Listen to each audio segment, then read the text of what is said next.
So karon mga ka-idol no, ang atuang biko mga idol gilunod na gyud sa latik kay nalatik na kuno. Kuya pud mo latik ni mga hanggaw mga idol kay inigarsa ni mo sa latik. Gatuyod pa man wa pa man mo haut sa gamay. Asa man nilalian na gid ni. Dara. Asa.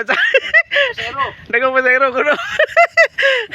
Kiyawa kay mo latik ni mga hanggaw oy. Dara mga idol, mukaon ba mo na yung mga idol? Tanawa oh. Sos, pastilan, pulaha gid kayo oy. Style mo adol dili binignet. Ha? Biko mo style lord biko. Biko style road, dili binignet. Kini mo gwapong new version yan. Magpalahi ko no pod mga idol, dili na kuno pod binignet. Kanina kuno pod ani biko. Dira ha. Ang dukot ha kay naining singgit dere gwaba kuno dukot. Ala sige ka paabutan ang dukot kay daw naral gina, di na mawa ng dukot. Pagkadungag.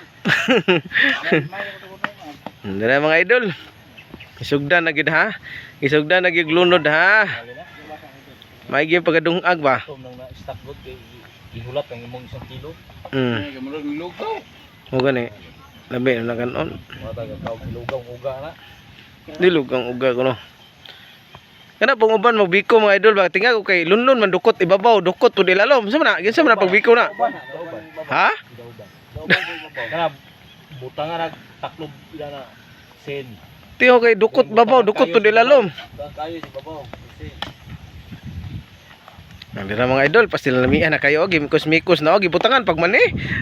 Kuya awa kayo. Na mga mani mga idol, daghan kayong mga mani.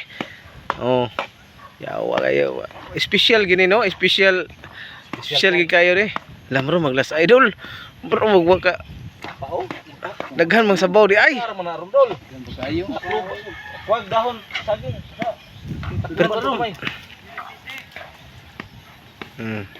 Ano mga idol?